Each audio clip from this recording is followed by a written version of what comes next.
supplies management, social works and administration, information technology, counseling, human resource management, project planning management, journalism, secretarial studies, and others. We are located on Sir Apollo Kagwa Road next to Oilcom Petrol Station. Makere Institute for Social Development. We grant you the future.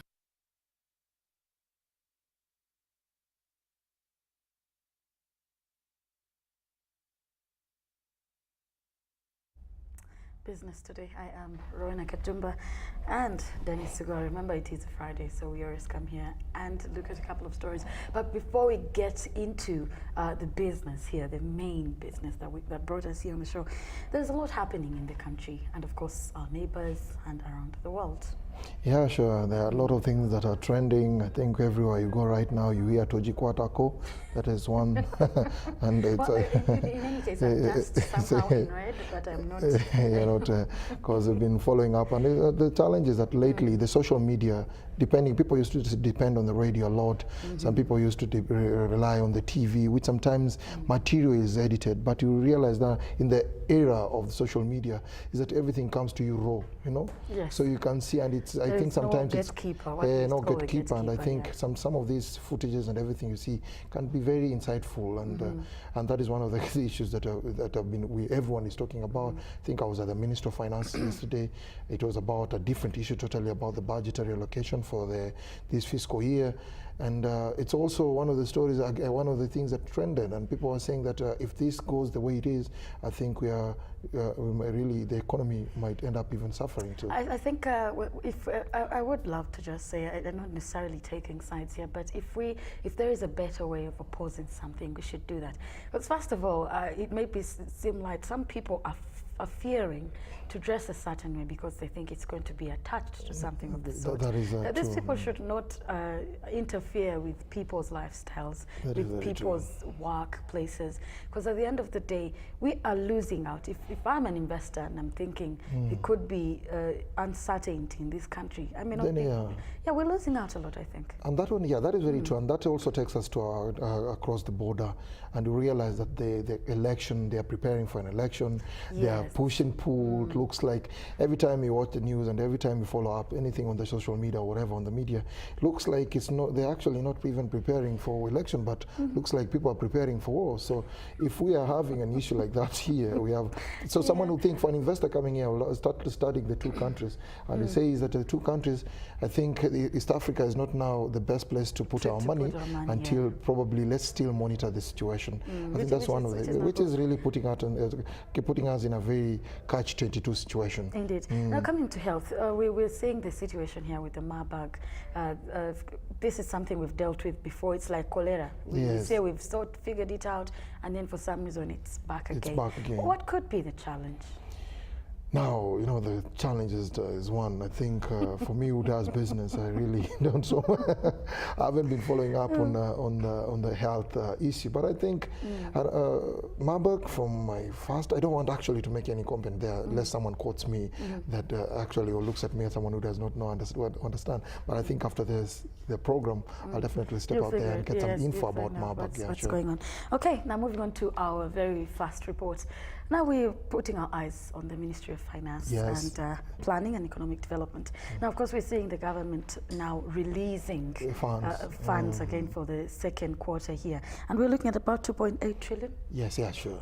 Yeah, 2.8 trillion shillings have been released, and the PS was talking about it so much, and Keith Mwakanizi, was saying that money has been released, and now there's no room for people to say that accountants to the government officials or government institutions claiming that there's no money, because they know the right process and the channels that it needs to be followed to access these funds. Indeed. Let's take a look.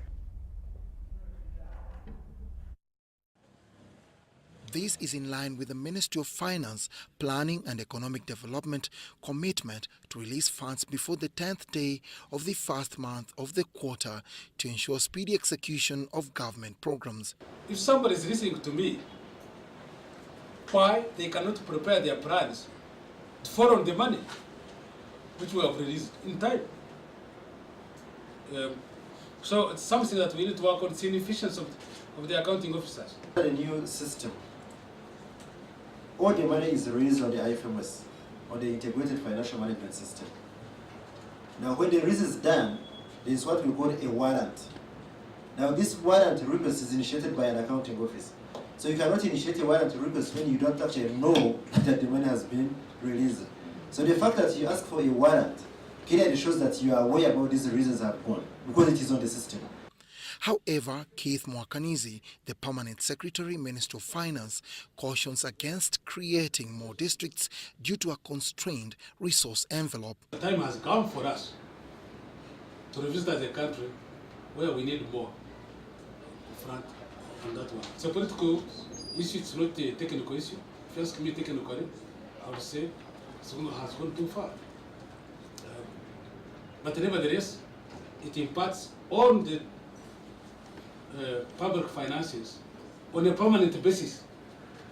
On the other hand, Matia Kasaija, the Minister for Finance, highlights the importance of the citizens to demand for accountability for the billions of shillings allocated by government. They must keep an eye.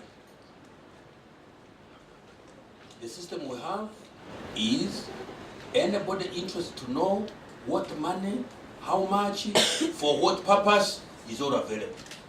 For those of you who are not so.com like myself here, we send hard copies to the district headquarters. You can go to the district headquarters and look and say, what have they located to my interest here? Either school or hospital or something. All the information is available. Those of you who are .com, it's not available on the website. To date, government has released 6.6 trillion shillings, about 53% of the approved budget, excluding debt, external financing and appropriation in aid. The ministry has also unveiled the Citizens' Guide to the current fiscal year.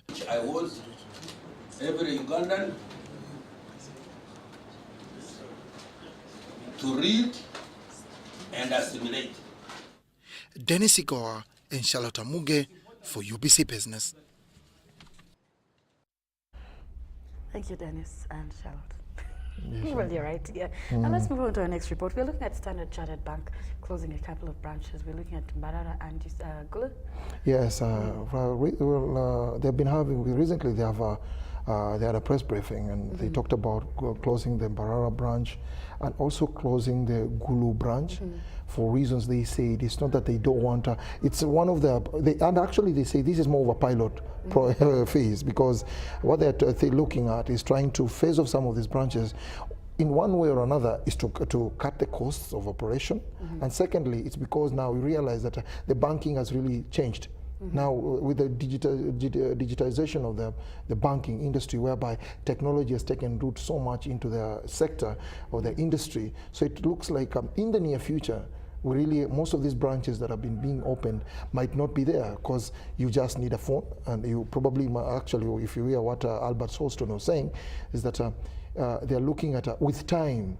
With this advancement technology, they really think they're going to now, much of the work that will be done is probably people get money from the ATM, but most of the services you will have got from a bank, or will have done from a bank, will be done on a phone. So that tells you where the banking sector is heading to. And actually later on in the business roundup, there is also Equity Bank, which has almost something similar. And it tells you, and I'll tell you, and at the end of the day, after all this, I tried to toss a question across, and I asked her, now what does it mean to these buildings that we're having, and these people probably are working in the banking sector? What does this mean with them, to them? Because simply means everyone is celebrating about the new technologies, efficiency, convenience, and whatever. But remember, it's also cutting on human resource, because a lot of work that probably will be done by 10 people, 15 people now doesn't actually. You don't need anyone. You just need someone to be in Silicon Valley to program a software, and everything has been done. True. Well, let's take a look at this particular story, rather on focusing on the digital era. Live Your Dream campaign by Standard Chartered Bank is aligned to the global campaign that celebrates 125 years of Liverpool Football Club. The drive will see customers access personal loans of up to 200 million shillings at slashed interest rates of 18.9%, with a 72-month tenor and repayment holiday of up to 75 days. Campaign is running from today until the 31st of January 2018. And with this campaign, 3 lucky winners will win a trip for 2 and experience the majesty of Anfield. All expenses will be paid by the bank. What do you need to win? Number 1, you need to take a loan with Standard Chartered Bank. If you take a loan of at least 20 million shillings, you'll get a coupon. If you take a loan of 100 million shillings, that means you take 5 coupons. The initiative comes at a time of economic slowdown, which has hit hard on the banking industry. However, the banking sector remains optimistic of economic rebound in the coming months. GDP growth has been a bit subdued, and that has impacted obviously on the private sector in terms of their ability to grow, and that invariably would also impact on banks' ability to lend, because it's a factor of how the economy grows. And going into the last quarter of 2017, all indicators show that the GDP growth that was subdued in the first half of the year has started to show some uplift. Meanwhile, Standard Chartered Bank has confirmed the closure of the Mbarara and Gulu main branches. The move is stimulated by the digitalization process of the bank, says Albert Solstone, the Chief Executive Officer. However, the closure doesn't necessarily mean the isolation of the bank's customers in these 2 urban centers. Because even if a remote area can work digitally, how much more other areas in the country as a whole, which brings us to the point where banks would have to innovate to ensure that financial inclusion becomes possible.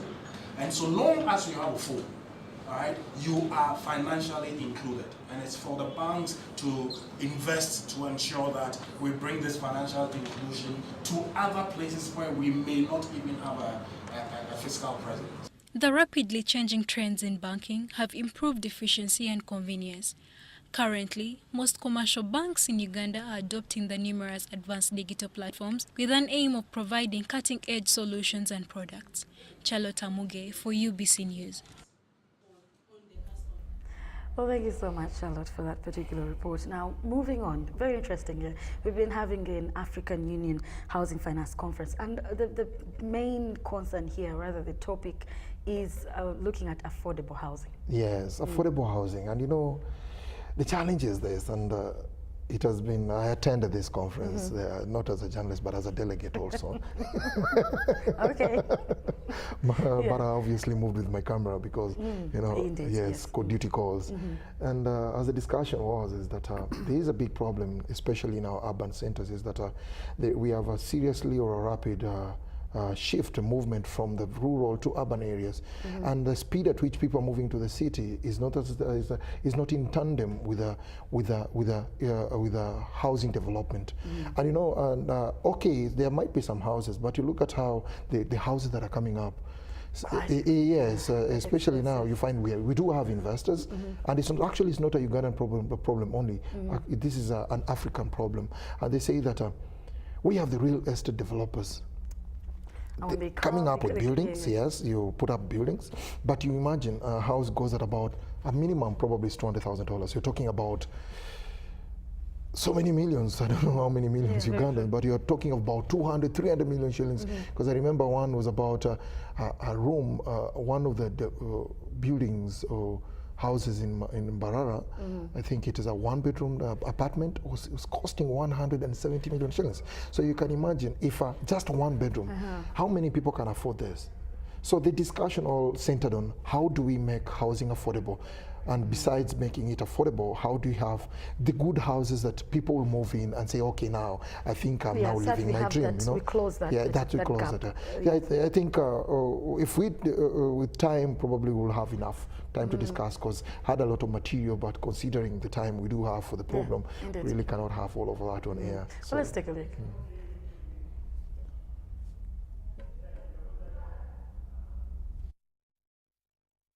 When CFOs were looking at stewardship, gone are the days when the CFOs were involved in the operations or operating at the operational level.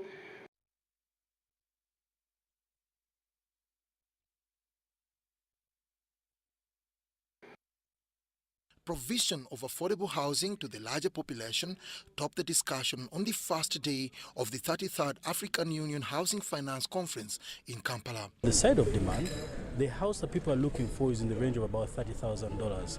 Take an average of about 100 million shillings. The house that is being provided is way over that. If you look at what most developers have, it's in the range of about 200, 300 million and above. So what we want to do is to be able to bring the cost of that down. On the theme, engaging the housing value chain for growth, participants from 25 African countries and experts from beyond the continent explored the opportunities of accommodating the continent's fast-growing population. Housing is built the way it is financed, actually, and so finance plays a critical role in that process. And structuring our finance instruments to accommodate the way in which low-income people can actually build and construct is really what the challenge is. Although the real estate sector in Uganda is rapidly growing, concerns of affordability were raised vis-a-vis the developers' expectations. The developer needs to understand the business case at the lower end of the value of a house. Now, the more developers build high-end expensive homes, the challenge with that is that these houses remain sitting on their balance sheet because the demand is not high enough. That constrains their ability to sell, make money and go on to start new projects. While gracing over the opening of the conference, the Minister for Finance and Economic Planning, Matia Kasaija, highlighted the importance of improved savings culture in fostering socio-economic growth. Africans, let's learn to save money. I don't know for the other countries, I can speak very well for Uganda. Our culture to save money here, you know, I'm a politician. Uganda's housing deficit has hit 1.6 million units, with Kampala having the bulk of the deficit of about 100,000 housing units annually. Dennis Sigoa and Charlotte Muge for UBC Business.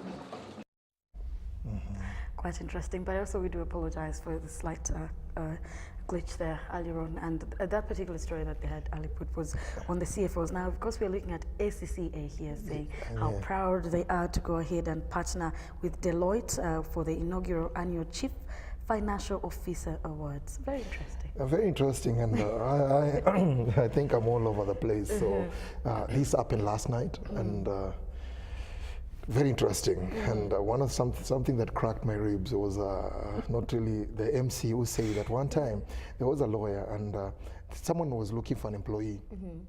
Then he said, I'm only, you know, sometimes you go in for an interview and you have a very long list of questions, like 15 to 30, asking whatever. So he said, I only have one question, and this question is this. And there was I asked a lawyer, he said, a lawyer, because the guy who came in was a practicing lawyer, he said, what is 2 + 2? Wow. And the lawyer was like, in the case between Rowena and Dennis in 2022, it was, okay, in 2012, it was 4. Then he asked the doctor said, I don't remember the response of a doctor very well, but I remember the one of an accountant. So they asked an accountant came in and said, this is the job, okay, fine. 2, what is 2 + 2? The accountant moved onto the door and closed it. It's like, what do you want it to be? So, you know, that's the issue of, you know, the challenge is this. That all depicts the one issue. It's about integrity. And that is what has been plaguing or affected the accounting profession. They have been in the bad, like their image has been tarnished over time because people think the way they work, they are totally corrupt. They can manipulate figures to favor you or favor whoever it is. That is it's good to look at this. Take a look. That's very interesting. Very interesting. CFOs, we are looking at stewardship. Gone are the days when the CFOs were involved in the operations or operating at the operational level. We are working with CFOs to assist them catalyze businesses by driving the right behaviors across organizations so as to execute strategic and financial objectives. Of course, we have some issues with finance people in our public service.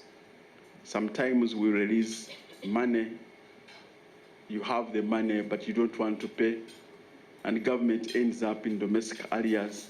People have borrowed money, they have invested, you have the money to pay them, but you don't want to pay them on time.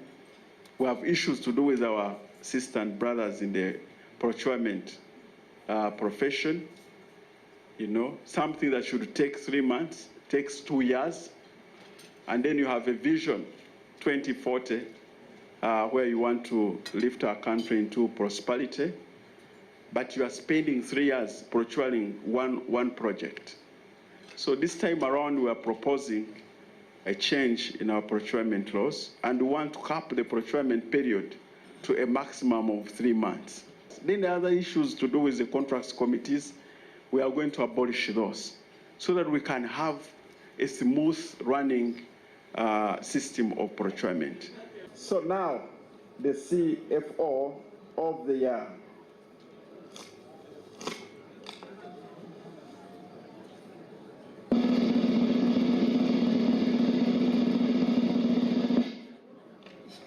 Alvin Mbuguya.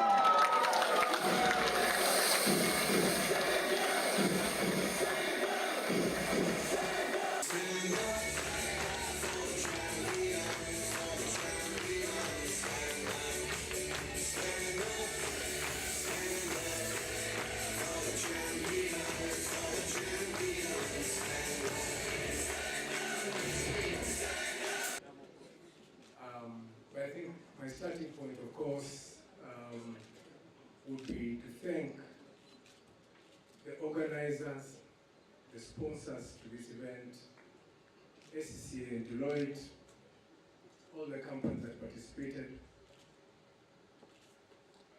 The process of learning about yourself and giving yourself every single day.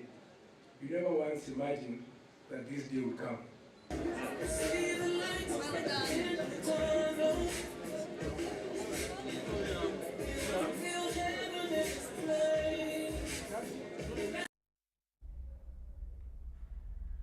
State Minister Bahati there, Minister of Finance and Economic Development. Very interesting. Now, the young man there is from UBL. Yeah, he's here for that. I think that's the guy who runs the accounts of UBL, and very excited.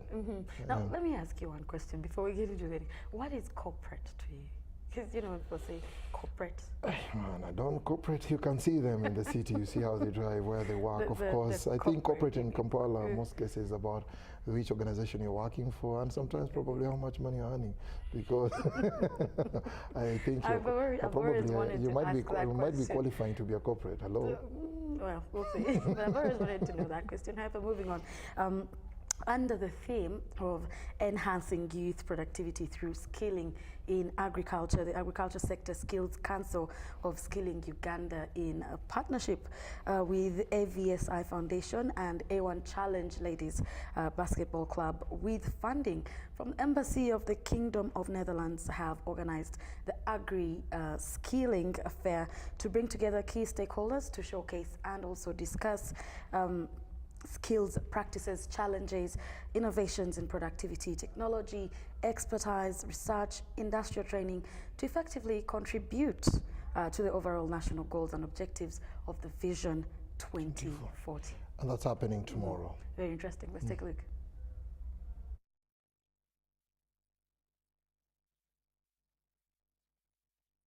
Most of them, you see, they will start with the shorter term. We're encouraging them to take up both crop and animal enterprises. You find most of them are in horticulture, but some are already involved in poultry and piggery. We look at the gap that is there between youth employment and available jobs. And so we've been trying to bridge this gap.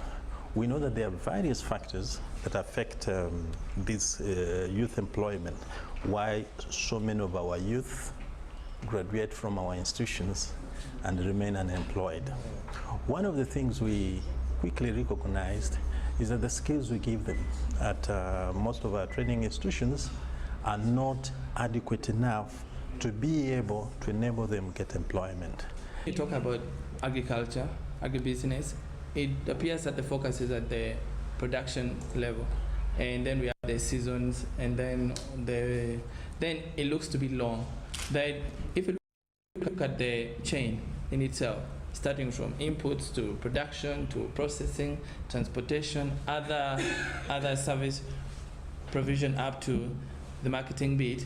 It's quite a long chain full of opportunities that bring in not only the long-term return for the youth. So part of what we are trying to do is to have the youth spread out along the chain. Very interesting, and that is happening tomorrow, right? Yes, at Lugogo Indoor, I think, Indoor Stadium, where the youths, besides the agribusiness discussion, they'll also be, I'm sure they'll be having a sporting tournament. I think so. I read it somewhere, so I'll definitely pop in to see what is there. And for the youth who are in the city here, I think who have an ambition of getting into the agricultural sector, I think they have an opportunity. Indeed. We're taking a short break, but do not go away. We have a lot more in store for you.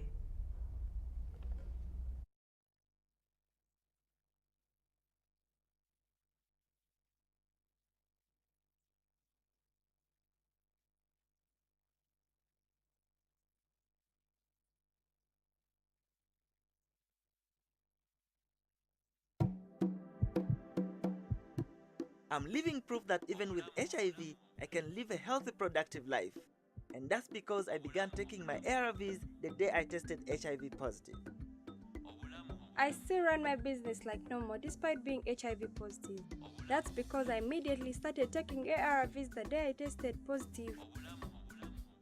The day I tested HIV positive, I began taking ARVs to protect our baby.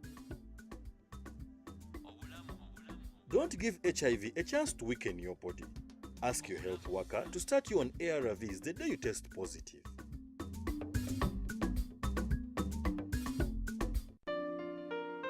Have you completed your Senior 4 or your Senior 6 and you'd want to study for 1-year certificate or 2 years diploma? Makerere Institute for Social Development, an affiliate to Makerere University Business School, offers programs in graphics, accounting and finance, business administration, procurement and supplies management, social works and administration, information technology, counseling, human resource management, project planning management, journalism, secretarial studies and others. We are located on Sir Apollo Kagwa Road next to Oilcom Petrol Station.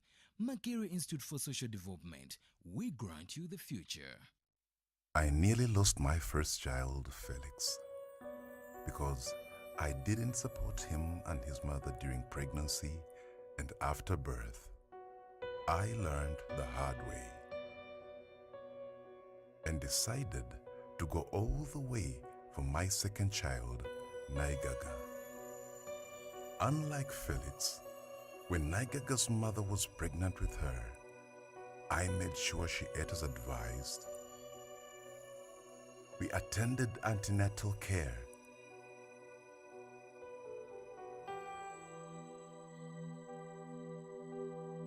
and breastfed her from the first hour of birth. Felix suffered a lot from our ignorance. We never kept him warm and clean, breastfed him for a very short time, did not give him nutritious foods, and we were always in hospital, not for checkups, but admission.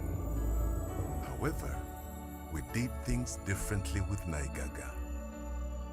We returned her to the health center as advised for immunization and regular checkups. We made sure Naigaga slept under treated mosquito net and learned to wash hands at an early age.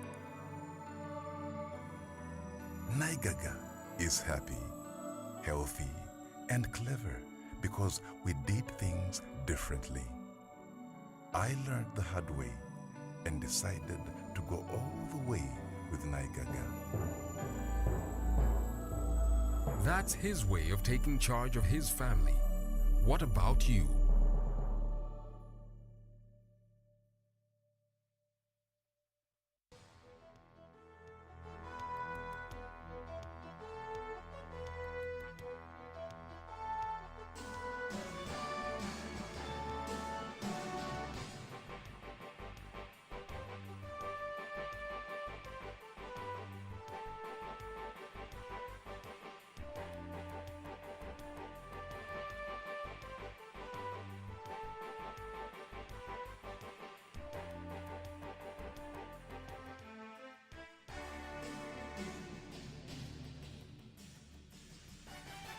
is brought to you by Makerere Institute for Social Development, an affiliate to Makerere University Business School, offers programs in graphics, accounting and finance, business administration, procurement and supplies management, social works and administration, information technology, counseling, human resource management, project planning management, journalism, secretarial studies and others. We are located on Sir Apollo Kagwa Road next to Oilcom Petrol Station. Makerere Institute for Social Development. We grant you the future. Indeed, it is 20 minutes to 10 o'clock, and I am Rowena Kajumba with Dennis Sigoa. We still have a lot in store for you, and of course, moving on, a number of families in Tororo are to benefit from a multi-million solar power project, now the second in eastern Uganda after the one in Soroti. Now, the solar plant is among the largest in East Africa, and the capacity of about 10 megawatts. Quite interesting. Very interesting. Indeed. Let's take a look. Building Energy, a globally integrated power producer in renewable energy industry, has opened the Tororo solar plant, its first photovoltaic system in Uganda. The facility consists of 32,240 photovoltaic panels distributed over a 14-hectare site and is to serve several homesteads with more than 35,838 beneficiaries. But just to mention, we are looking at a facility of nearly $20 million, able to provide lights, to provide power to approximately 36,000 homes, and to help to contribute towards government's agenda for accelerated access. In addition to covering the country's energy needs, Tororo Solar Plant will foster clean industrial development and, at the same time, save atmospheric emissions of more than 7,200 tons of carbon dioxide annually. And our supply of electricity has always been lagging behind. For once, we have now seen supply exceed demand, and we need to keep building and investing in infrastructure so that we stay ahead. The company developed the project and was also responsible for its construction and commissioning. Mateo Birambila of Building Energy says the plant will help to reduce power prices. Uganda is on the right track to diversify its electricity mix and reduce the need for thermal generation, thus reducing the emission of greenhouse gases. About 19.6 million euros have been invested in construction of the solar farm, and the EU Africa Infrastructure Trust Fund has provided funds through the GET Fit Solar Facility equivalent to 708 million euros in the form of top-up payment per kilowatt hour of delivered electricity over 20 years. Report compiled by Banadiga for UBC News. Well, thank you so much. We're definitely going green. Yeah, going green, and that is the future, I guess. Just like the banking, the banking sector you're talking about, their future is digital.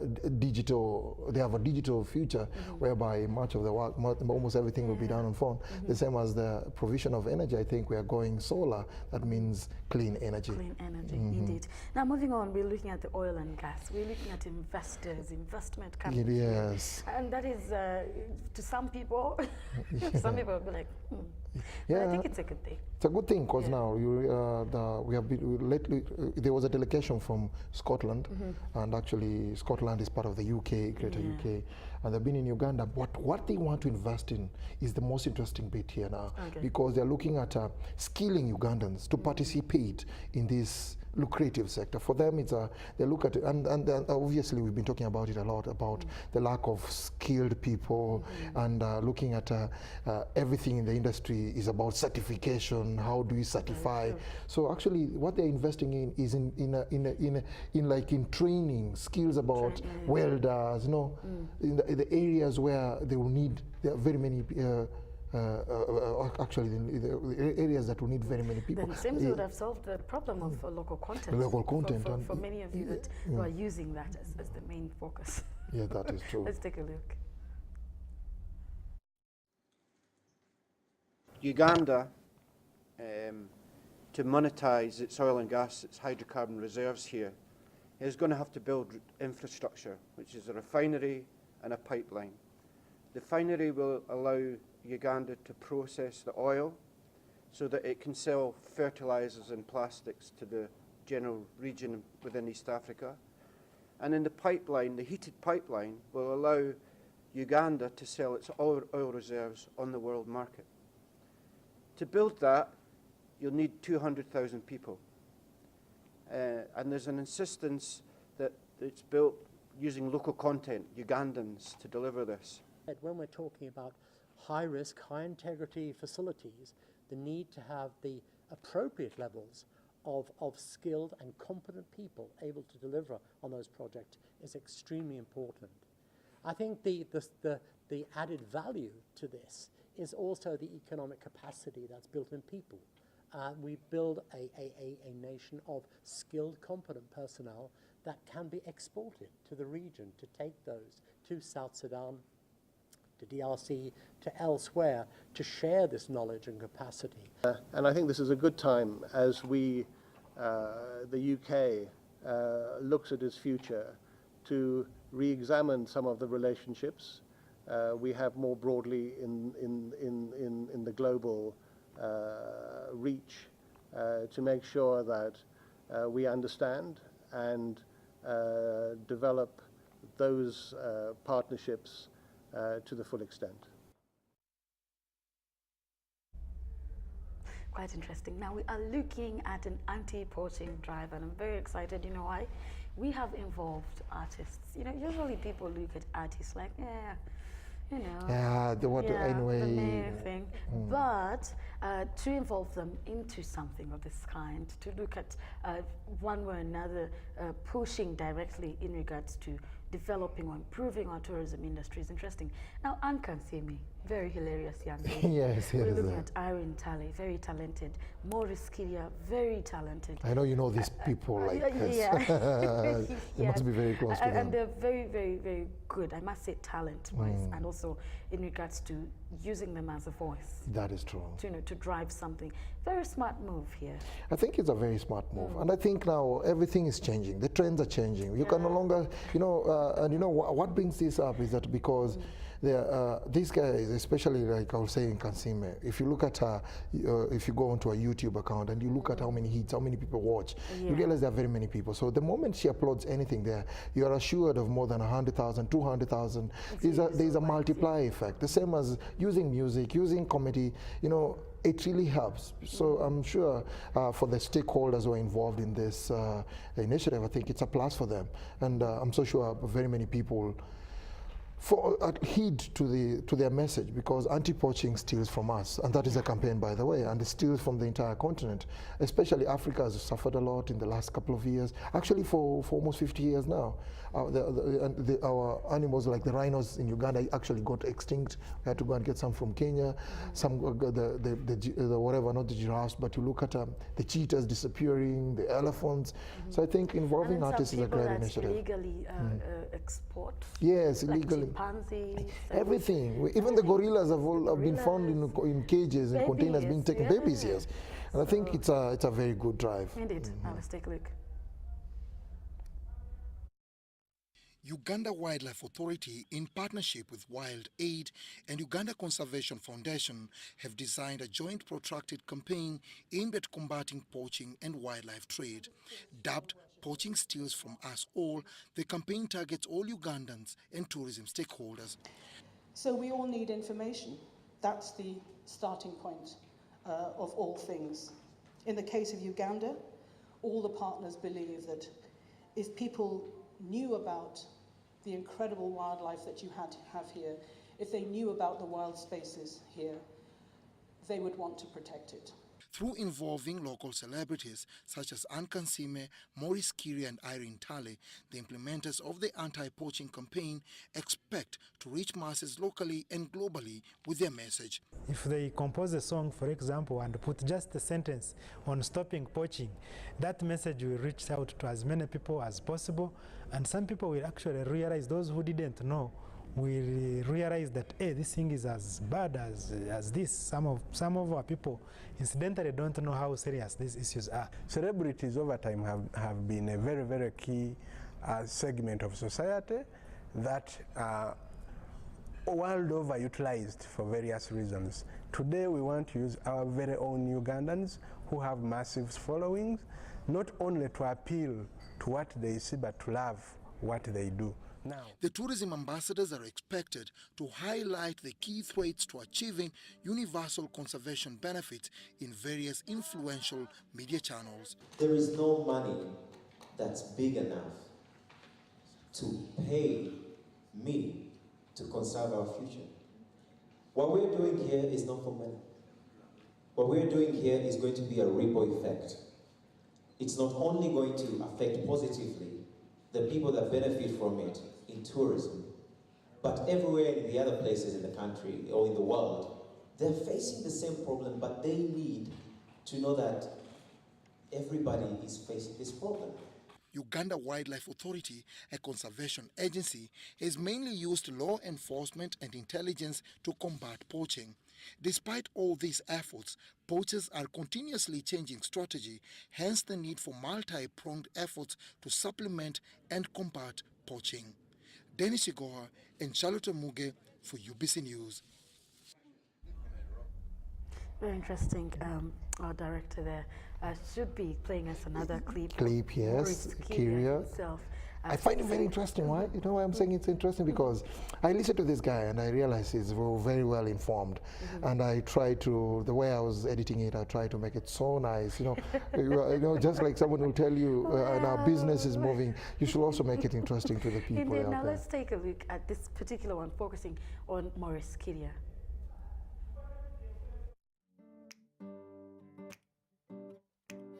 Love will set us free. Yeah, if we'll let it be, and I'll make you feel like you never. What I understand, in the 70s, there was loads and loads and loads of elephants everywhere, herds. But I never got to see that. And if I need to see that, I need to go far deep into the game parks to see that. Now, I'm still fairly a very young man, but I also have young ones who might never understand what it means to have the value of an elephant in a country. So today, this morning, I tweeted about the fact that I'm coming here. I said, I am going to Sheraton to create awareness about our heritage. And guess what? One of the, we call them tweepos, it's a fun thing that we say on Twitter, he said, how much did they pay you to do this? They asked me how much I was paid. And I said, I replied. Usually you don't reply to something like that, but this was important. So I said, how much are we getting paid to protect our heritage? I mean, seriously, there is no money that's big enough to pay me to conserve our future. What we're doing here is not for money. What we're doing here is going to be a ripple effect. It's not only going to affect positively the people that benefit from it in tourism, but everywhere in the other places in the country or in the world, they're facing the same problem, but they need to know that everybody is facing this problem. So I'm not only saying that this is a wonderful day and a very important day that you came here, but as journalists, I would like to encourage you to look beyond reporting what has happened here today, but to believe in it. Because tourism is actually it's the main source of income for the country. People pay loads and loads of money to come and see the elephants. Rhinos started going extinct in the 80s. We are left with how many rhinos in Uganda now? 23. Which were imported. Every day, our animals are being killed by poachers. We are losing the money and the jobs that tourism provides. Stand up for our wildlife.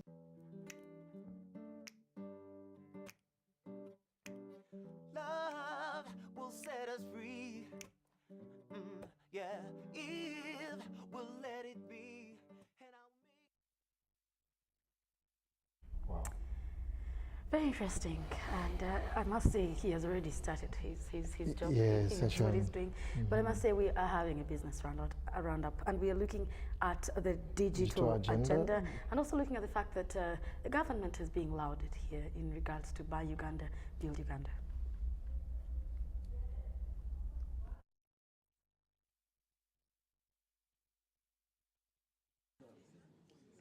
Easy Banking app is a convenient digital banking platform designed to take care of a person's all-round financial needs.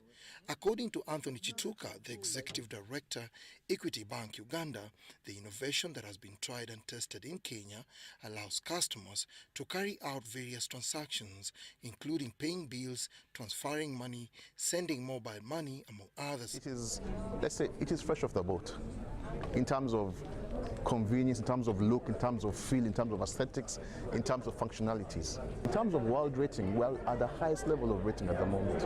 The flex, the use, the feel, the appeal, the services. And we're going to be adding more and more services as time goes by, as we get on more merchants, as we get on more requests and needs. And this has been built over time, refining based on what our clients are asking us for. The banking sector is the major beneficiary of modern technology. You can see that customers are actually preferring the digital services and the digital channels, and that's just simply because they are very, very convenient. We're not just doing something to make our customers happy, we're responding to their needs. So in terms of whether it works, it does. In terms of why it works, because the customer wants it. And that is what banking has become. Internet-enabled devices with reliable connection are improving the banking experience locally and globally.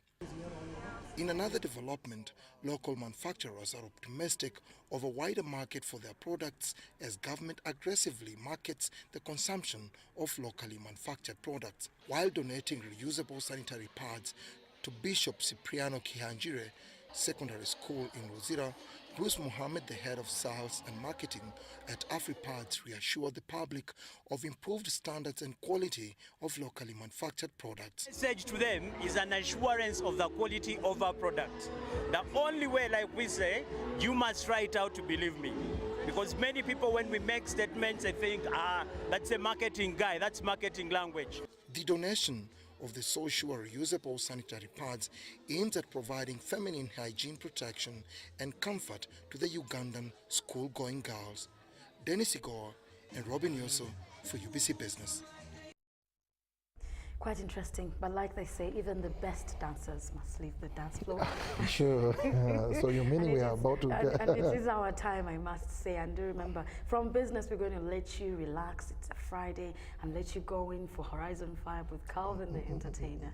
I know someone else there is waiting, to dance, shake the bones, and and kickstart the weekend mood. Indeed, but we always tell you, do not drink and drive. And if you want to drink watermelon, get your destination. If you take some beers, whatever, get a designated driver. Indeed. But we do wish you a lovely day. I am Rowena Kajumba with Dennis Sigoa. From our team, the entire team has done a great job, I must say. We do appreciate you for watching. Have a lovely weekend.